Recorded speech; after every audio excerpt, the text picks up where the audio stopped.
Hello मेरे CA के बच्चे आपने अभी फाउंडेशन एग्जाम दिया जून में और रिजल्ट निकल गया और रिजल्ट सही नहीं आया।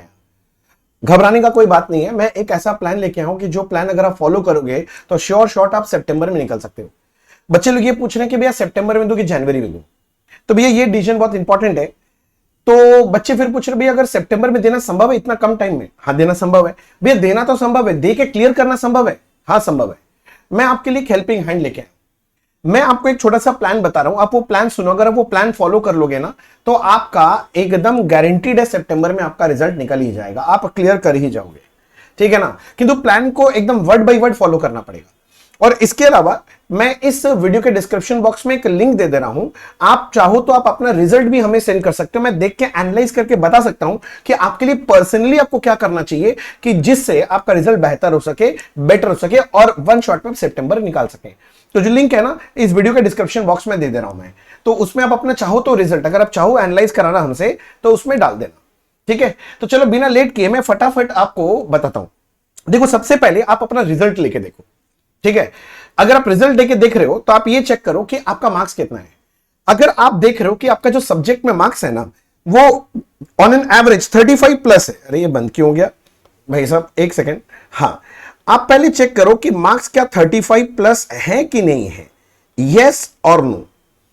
अगर आपका मार्क्स 35 प्लस है, यस, अगर आपका आंसर है यस 35 प्लस है, इसका सीधा सीधा मतलब है कि आपको सब्जेक्ट का नॉलेज तो है मगर प्रेजेंटेशन स्किल नहीं है। किंतु अगर आपका मार्क्स 35 से कम है तो मतलब उस सब्जेक्ट का नॉलेज ही नहीं है। समझ में आया यहां तक? अब मैं दोनों बच्चों को क्या करना है एकदम मैं क्लियरली बताता हूं।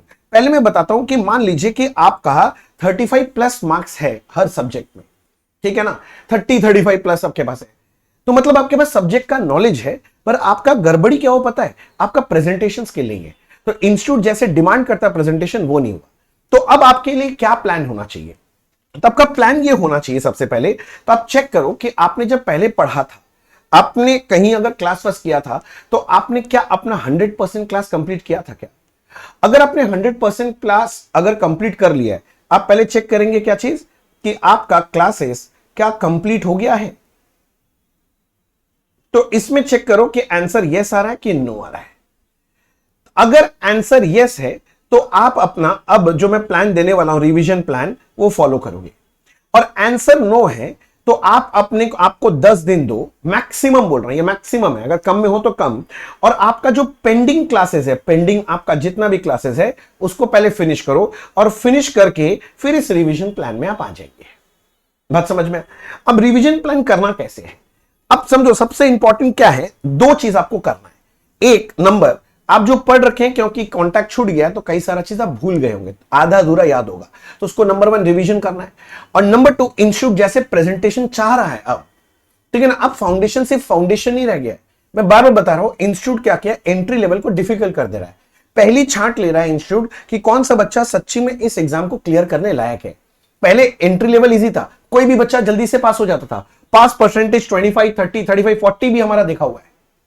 किंतु अब इंस्टीट्यूट ने क्या किया है, पास परसेंटेज को कम किया है, मतलब यही स्क्रीनिंग कर ले रहा है। तो आपको क्या करना है भैया, मुझे तो भैया सीए बनना ही है, तो अब आपको प्रेजेंटेशन स्किल भी इंप्रूव करना है। तो दो काम करना है, एक रिवीजन करना है, साथ में प्रेजेंटेशन स्किल, राइटिंग स्पीड भी इंप्रूव करना है। तो करना क्या है, देखो भैया कोई खर्चा का काम नहीं है, एकदम 0 रुपीज वैल्यू में काम होने वाला है। क्या काम होने वाला है, आप क्या करो, आप अपना कैलकुलेट करो कि आपके पास नंबर ऑफ डेज अवेलेबल कितने हैं। पहले सबसे पहले ये कैलकुलेट करो। लेट्स से फॉर एग्जांपल कि मेरे पास नंबर ऑफ डेज अवेलेबल आज के दिन में एग्जाम से ठीक 40 दिन मेरे पास है। आपके पास नंबर ऑफ सब्जेक्ट कितना है भैया, 4, तो इसको आप डिवाइड कर देंगे अपने 4 सब्जेक्ट से, यानी एक एक सब्जेक्ट में आपके पास कितना दिन बच गया भैया, 10 दिन करके बच गया। तो इसका मतलब एक एक सब्जेक्ट में आपके पास 10 डेज अब अवेलेबल है। अब आप क्या करने वाले हो इस 10 डेज के साथ, इसको समझो। तो भैया सब्जेक्ट नंबर 1 है, सब्जेक्ट नंबर 2 है, सब्जेक्ट नंबर 3 है और सब्जेक्ट नंबर 4 है, और मेरे पास सबके लिए कितना है भैया, 10 डेज है। अब आपको 10 डेज रिवीजन करना है। अब रिवीजन का स्ट्रेटेजी क्या होना चाहिए, कौन सा सब्जेक्ट पहले लेना है, कौन सा सब्जेक्ट बाद में लेना है, इसको समझो। आप क्या करो, मेरे हिसाब से एक एक सब्जेक्ट उठा के पूरा कंप्लीट करो। एक दिन में 2-2 सब्जेक्ट भी पढ़ सकते हो, पर मैं बोलता हूं एक सब्जेक्ट उठाओ पूरा कंप्लीट करो। और ये सब्जेक्ट जो आप पढ़ाई करोगे ना, ये उल्टा फैशन में करो जैसे एग्जाम होने वाला है। फॉर एग्जाम्पल जैसे कि आपका जो एग्जाम होगा सबसे पहले कौन सा पेपर होता है? अकाउंट्स का पेपर, उसके बाद क्या आता है? लॉ का पेपर, उसके बाद मैथ्स और उसके बाद इको। तो आप जब अभी रिवीजन स्टार्ट कर रहे हो सबसे पहले मेरे ख्याल से इको से स्टार्ट करो। उसके बाद आपका जो क्वांटिटेटिव एप्टीट्यूड जिसको मैं मैथ्स बोल रहा था उसको लेके करेंगे। उसके बाद आपका जो अगला 10 डेज है उसमें आप लॉ करेंगे और लास्ट 10 डेज आपके लिए किसके लिए रहेगा? अकाउंट्स पेपर के लिए रहेगा। हो गया। अब ये 10 डेज में आपको करना क्या? 1 2 3 4 5 6 7 8 9 10। थोड़ा हैंडराइटिंग गंदा गंदा लिख रहा हूं पर उम्मीद करता हूं कि आपको समझ में आएगा। अब ये 10 डेज आपके साथ प्लान कैसे करना है? आपका ये काम होना चाहिए कि पहला जो 5 दिन है, ठीक है ना, कितना दिन बोला भैया? पहला 5 दिन मिनिमम 10 घंटा करके आपको रिवीजन करना है। क्या चीज? जहां से भी आपने क्लास लिया था, आपने जहां से भी क्लास लिया होगा उस सब्जेक्ट का पूरा बात आपको पढ़ाया गया होगा, आपको प्रॉपर नोट्स वगैरह भी शायद दिया गया होगा। तो आप पहले वहां से उठा के उसको पढ़ना चालू करो और 5 दिन के अंदर इस रिवीजन को कंप्लीट करो। कर लिया? अब इसके बाद क्या करना है? अब 6ठा दिन से लेके 10वां दिन का प्लानिंग थोड़ा संभल के करना है। अब मेरे को क्या करना है? 6ठे दिन में आईसीआई मॉड्यूल को 4 घंटा पढ़ूंगा। कितना घंटा भाई साहब? 4 घंटा मैं पढ़ूंगा। और 4 घंटा में अब मेरे को क्या करना है? आईसीआई मॉड्यूल का जितना क्वेश्चन है ना उसको देखना है, ठीक है ना। अगला 5 दिन के अंदर ये काम करना है। आईसीआई मॉड्यूल में जितना भी आपका इलस्ट्रेशन है, प्रैक्टिस क्वेश्चन आपको देखना है। तो आप क्या करोगे? अब हर दिन 4 घंटा आईसीआई मॉड्यूल उठाओगे और एक करके जितना भी हो सकता है वो सारा चैप्टर्स उठा के कंप्लीट करोगे आईसीआई मॉड्यूल का, ठीक है ना। मेरा बात समझा? 4 घंटा करके लगाना मुन्ना उसमें। दिन में मैं 10 से 12 घंटा पढ़ने का टारगेट रखूंगा। अब कोई चारा नहीं बचे, अभी तो एग्जाम आ गया, अब एग्जाम में टाइम नहीं है, आपको देना है सितंबर में, तो ये थोड़ा सा प्रेशर लेना पड़ेगा। कोई बच्चा बोलेगा हम 2-3 घंटा ही पढ़ेंगे भैया, क्लियर होना चाहते हैं, पॉसिबल नहीं है बच्चे, अब वीडियो बंद कर दो, मैं पहले ही बोल रहा हूं। अब थोड़ा एफर्ट पुट करना पड़ेगा, टाइम नहीं है ना भाई। क्रिकेट भी खेलते हैं, लास्ट 5 ओवर में हर कोई छक्का मारने का कोशिश करता है, हर बॉल में ज्यादा से ज्यादा स्कोर हो जाए, वही बात है। अब इसके बाद क्या करना है आपको? सबसे पहले आपको एक ठो आरटीपी, जो पिछले बार का आरटीपी है, आप अगर अभी सितंबर में एग्जाम दे रहे हो तो पिछले बार आपका जून का आरटीपी आया है, वो आरटीपी को आप रिवाइज करोगे और उसमें आप लगाओगे 4 घंटा, ठीक है। और साथ में पिछले बार का एक एमटीपी आप सॉल्व करोगे। समझ में? भैया पिछले बार का तो अपने पास आरटीपी है ही नहीं इकोनॉमिक्स का। हाँ, पिछले बार का नहीं है तो इस बार वाला आरटीपी उठा लेना, क्योंकि देखो आपका जो अकाउंट्स होता है और लॉ होता है उसका पिछले बार आरटीपी आया था, पर इको और मैथ्स का नहीं आया था। इको और मैथ्स का इस बार आरटीपी दिया है लोग, बात समझ रहे हैं ना। तो आपके पास अगर इस बार का करंट टर्म का है तो वो आरटीपी उठा लो। इसके बाद इस बार का आरटीपी उठाओ, उसको 4 घंटा में फिनिश करो, ठीक है ना। फटाफट उसको फिनिश करो और एक तो एमटीपी लिखो बैठ के। अब ये जो एमटीपी बोल रहा हूं मॉक टेस्ट पेपर, पिछले बार 3 मॉक टेस्ट पेपर आया था, याद है आपको? हाँ, तो वो एक एक करके उठाते जाना है। अब आपको करना क्या है? एक तो मॉक टेस्ट पेपर देना है, 3 घंटा लगाओ, एकदम घड़ी का वो कांटा लगाओ, 3 घंटा बैठ के पेपर तो जितना हो सकता है लिखो उसमें। भाई अभी तो मेरा रिवीजन चल रहा है। अरे भाई तुम एक रिवीजन कर चुका है तो तुमको मोटा मोटा आइडिया है कितना लिख सकता है, देखो लिख लिया। उसके बाद मॉक टेस्ट का वो आंसर भी दे रखा है इंस्टीट्यूट, अब उस आंसर से टैली करो। अगर आपने कुछ गलती किया है ना तो उसको मार्क करो, ये मेरा गलती है, और सही क्या होना चाहिए वहां पर लिखो। और ये दूसरे कलर का पेन से करना। अगर आप ब्लैक या ब्लू कलर का पेन से अगर अपना एमटीपी लिख रहे हो, खुद से सॉल्व कर रहे हो, देखने से नहीं चलेगा। अगर आप बोल रहे हो भैया मैं देख के चला जाऊंगा ना, देखने से नहीं चलेगा, लिखना पड़ेगा हाथ से। और उसके बाद उसको मार्क करो रेड पेन से, जहां जहां गलती हुआ और क्या गलत सही होना चाहिए वो लिखो बगल में। और जो क्वेश्चन अटेंड नहीं कर पाए उसका सोल्यूशन एक बार चेक कर लो। समझ में आया? ये काम करना पड़ेगा एमटीपी में। सिमिलरली जब 4th डे में चले जाएंगे तो एक एमटीपी आप लिखोगे पिछले बार का, अपना जो है एमटीपी पिछले बार का प्रीवियस जो टर्म का था, यहां पर आपको 3 घंटा लग जाएगा।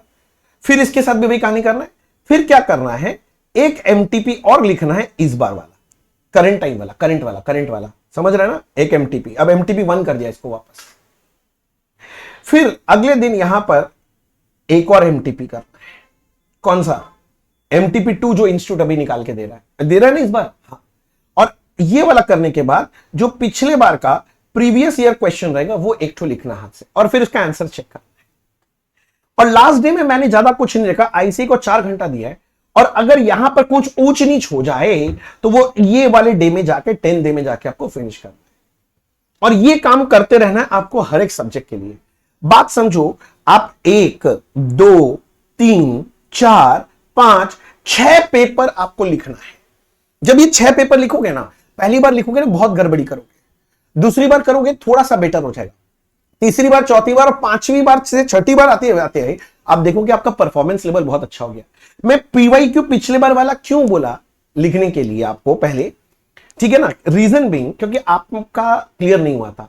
अब आप वापस से जब आप पेपर दोगे ऐसे तैयारी करके आप डिफरेंस देख पाओगे, मार्क्स में अपने आप ही डिफरेंस, आपका करेक्ट जो आंसर होगा ज्यादा होगा। मेरा बात समझ में आ रहा है? अब इस तरह से करके आपको ये चारों सब्जेक्ट्स का फिनिश करना है। अब एक बात और, होता क्या है कि बच्चों का कुछ सब्जेक्ट बहुत स्ट्रांग होता है, कुछ सब्जेक्ट वीक होता है। तो जैसे 4 सब्जेक्ट है ना, तो आप ना इसको ना 2-2 सब्जेक्ट में डिवाइड करो।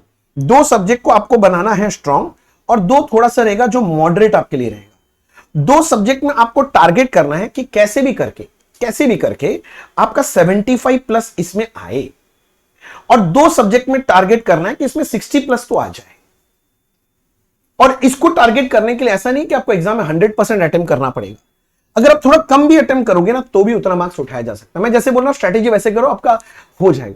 मैं क्यों हाई थोड़ा सा रखा हूं कि अगर 75 टारगेट करोगे, थोड़ा नीचे भी गिरेगा मान लो तो 60-65 में आ जाएगा 2 पेपर, और इस 60 जिसमें टारगेट करो थोड़ा कम हो गया 45-50 करके भी आ जाएगा 2 पेपर में, तो आपका टोटल में एग्रीगेट में आप क्लियर कर जाओगे।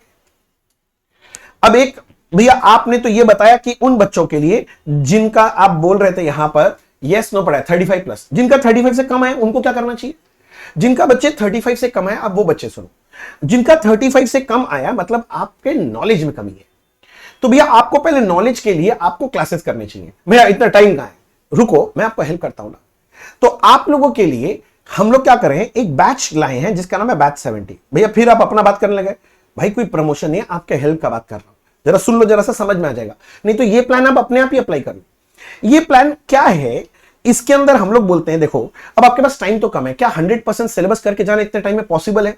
भैया मैं जनवरी में दे दूं, आप दे सकते हो, मगर आप सितंबर का अगर टारगेट कर रहे हो और निकालना चाहते हो तो निकल सकता है। तो इसमें टारगेट क्या, हमने बैच 70 क्यों नाम रखा है? इसमें हम लोग क्या करेंगे, हम लोग 100% सिलेबस करके नहीं जाएंगे एग्जाम में। मैं तो पास कैसे होंगे बताता हूं ना, कैसे पास होंगे। आपको तो पास करना है ना, आपको रैंक 1 तो नहीं लाना है, भैया लाना है तब तो आपको जनवरी में देना चाहिए। अगर आपको ऐसा लगता है कि भैया क्लियर कर जाने से मेरा काम हो जाएगा, तो उसके लिए मैं आपको बात बता रहा हूं क्या कर सकते हैं। अगर आपको अपना टाइम बचाना है लाइफ का, तो अपने लोग क्या करने वाले हैं इस बैच के अंदर, या मैं आप भी कर सकते हो। आप क्या करो, आपका जो हर एक सब्जेक्ट है ना उसमें 70% सिलेबस कंप्लीट करने का टारगेट रखेंगे। 4 सब्जेक्ट में चारों का 70%, पर ये वो सिलेक्टेड चैप्टर्स होंगे जो 70% में करूंगा कंप्लीटली, उसमें कोई सजेशन वजेशन नहीं है, शॉर्टकट नहीं मारेंगे। ये वो 70% है जो मैं अगर करके जाऊंगा ना तो उससे मेरे क्वेश्चन पेपर में 80 से 90% का कवरेज हो जाएगा। देखो मैंने यहां पर वही लिखा है कि ये उनके लिए बच्चे जो लोग सितंबर में देना चाह रहे हैं, और यहां पर हम लोग पूरा नहीं करेंगे, 70% करके जाएंगे, और ऐसे करेंगे जिसमें से 80 या 90% क्वेश्चन पे कॉमन बच जाए। तो ये क्लासेस आप लाइव करा रहे हो? नहीं, ये क्लासेस मैं आपको गूगल ड्राइव में दूंगा, जिससे आप अपने समय के हिसाब से, आप कब पढ़ते हो मुझे नहीं पता, सुबह पढ़ना पसंद करते हो, शाम को, रात को, उसके हिसाब से आप अपना ये क्लास करोगे। आपका टारगेट क्या रहेगा, डेली 8 घंटा पढ़ने का टारगेट रहेगा। डेली टारगेट 8 घंटा का क्लास करने का है। 8 घंटा करके करेंगे तो 28 से 30 डेज के अंदर अपने लोग ये पूरा कवर कर लेंगे। और सिर्फ 8 घंटा सिर्फ क्लास करने से नहीं चलेगा, एवरीडे 8 घंटा का क्लास करना है, और साथ में 4 घंटा आपको सेल्फ स्टडी एंड रिवीजन करना है। मतलब जो 8 घंटा में मैंने क्लास किया उसको मैं 4 घंटा में उसको रिवाइज करूंगा, और लास्ट में मेरे पास करीब करीब 10 दिन और बच जाएगा, जिसके अंदर मैं बैठ के अब मॉक टेस्ट दूंगा। वो मैं आपको करवाऊंगा, वो मैं आपसे मॉक टेस्ट दूंगा, आपको पेपर आप लिख के दोगे। बात समझ में आ रहा है? तो फिर हम लोग मॉक टेस्ट और राइटिंग स्किल्स को इंप्रूव करेंगे। समझ में आया? आपको ये लग रहा है कि भैया मैं ये क्लास ले तो लूं, मेरे को डाउट है तो क्या करेंगे? तो हम लोग क्या कर रहे हैं, आपके लिए डाउट सॉल्विंग सेशंस रखने वाले हैं, लाइव फेस टू फेस। मतलब फेस टू फेस मतलब अगर आप कैलकाटा से हो तो फेस टू फेस आ जाओ, और कैलकाटा से नहीं हो तो अगर आप बाहर से हो तो आप क्या कर सकते हो, लाइव ऑनलाइन भी ज्वाइन कर सकते हो। हमारे वीकली रहेगा भैया, वीकली, अरे नहीं रुको ना, 24/7 आपको व्हाट्सएप सपोर्ट भी दिया जाएगा। व्हाट्सएप नंबर आपको शेयर किया जाएगा डाउट सॉल्विंग का, वहां पर आप अपने डाउट्स डालोगे और आपका हम डाउट्स हम क्लियर करके देंगे। और अगर आप ये प्लान अगर आप कर लेते हो तो भैया आपका सक्सेस गारंटीड है मेरे तरफ से, मैं बोलता हूं एकदम गारंटीड होगा। और इसके अलावा भैया स्टडी मटेरियल कैसे मिलेगा? स्टडी मटेरियल हम लोग सॉफ्ट कॉपी, हार्ड कॉपी का नहीं कर रहा हूं, क्योंकि हार्ड कॉपी भेजने में 7-8 दिन लग जाता है, वेरी ऑनेस्टली, ठीक है ना भैया। जल्दी भी आ जाता है, अरे जल्दी भी आता है, कभी कभी टाइम लगा देता है, तो बैठे रहो क्या था। तो हम लोग सॉफ्ट कॉपी का रखें कि सॉफ्ट कॉपी देंगे। अगर मान लो इस बैच के बारे में आपको और जानना है तो आप ये नंबर मैंने दे दिया स्क्रीन पे, देख लो, ठीक है ना, इस नंबर पे आप कॉल कर सकते हो। या फिर आपको एनरोल करना, आप डायरेक्टली मेरा वेबसाइट में चला जाओ, जिसका मैं आपको लिंक इसका मैं दे भी दूंगा। ये जो बैच का लिंक है मैं आपके डिस्क्रिप्शन बॉक्स में लगा दूंगा, www.abhimanyu.agarwal.com बोल के, उसमें जाके भी आप एनरोल कर, या कॉल करके कर लो आप एनरोल। तो ये प्लान किसको अप्लाई करना है भैया? आपको मेरा बैच लेने जरूरी नहीं, आप खुद ही कर लो ना। हर सब्जेक्ट का 70% ऐसा चैप्टर उठाओ जिससे 80 से 90% आपका मार्क्स आता है, उसको बढ़िया से एकदम कर लो, एकदम बढ़िया से कर लो, कुछ भी मत छोड़ना उसके अंदर, और उसको फिर लिख लिख के प्रैक्टिस कर लो। क्या ये पॉसिबल है अगला 40 दिन के अंदर करना एग्जाम से पहले तक? यस पॉसिबल है, इसीलिए मैं लाया। क्योंकि मैं बहुत सोच रहा था कैसे करूं, समझ भी नहीं आ रहा बच्चों को ये 1-1.5 महीना में कैसे रेडी कराना है। ऐसे ही करना है, और आप ऐसे करोगे तो आप क्लियर तो गारंटीड कर जाओ। समझ में आया भैया? ये सब तो हो गया। मेरे को इस बैच का फीस जानना है। एक्चुअली देखो, पहले ये इस बैच का फीस हमारा 14,000 हुआ करता, फिर ये बैच का फीस हमने और रिड्यूस कर दिया था बच्चों के रिक्वेस्ट पे 10,000, और इस बार हमने इसको कर दिया है चेंज करके 3,999 ओनली। यानी सिर्फ आप 3,999 ये फीस देखिए बैच में एनरोल कर लो, आपका सक्सेस गारंटी हम कर देंगे। समझ में आ गया? इसके अलावा अगर आपको कोई जानकारी चाहिए या कोई आपको डाउट है कि पढ़ाई को लेके, तो आप कमेंट बॉक्स में लिख के बताओ, मैं जरूर हेल्प करूंगा। इसके अलावा कोई और टॉपिक पे आप चाहते हो मैं वीडियो बनाऊं तो जरूर देखो। सीए फाउंडेशन सितंबर 24 के लिए मैंने एक प्लेलिस्ट बना रखा है, वो भी देख लेना, उसमें बहुत सारे इंपॉर्टेंट वीडियोस है, शायद आपको हेल्प कर जाए। समझ में आया? इस वीडियो को लाइक जरूर कर देना, चैनल को सब्सक्राइब नहीं किया तो सब्सक्राइब कर देना, इस वीडियो को अपने सारे दोस्तों के साथ शेयर भी करना है। समझ में है? और एक बात मैं वापस याद दिलाऊं, जो स्टार्टिंग में बोला था कि अगर आप चाहते हो, अगर आप क्लियर नहीं किया आपका रिजल्ट हम एनालाइज करके, मैं पर्सनली एनालाइज करके बताऊं आपको क्या करना चाहिए, तो इस वीडियो के डिस्क्रिप्शन बॉक्स में मैंने एक लिंक डाल दिया है, रिजल्ट अपडेट फॉर्म बोल के, ठीक है ना? उसमें आप अपना रिजल्ट अपलोड कर देना, हम आपसे 24 आवर्स के अंदर कनेक्ट करके आपको बता देंगे कि आपको क्या करना चाहिए। ठीक है बच्चे? तो चलो, ऑल द बेस्ट, ज्यादा टाइम और नहीं लूंगा। All the best, all the best. अच्छे से पढ़ाई करो, जोर लगा के, बिना एक भी दिन गवाए अब पढ़ाई चालू कर दो। ठीक है? चलो, all the best, bye bye.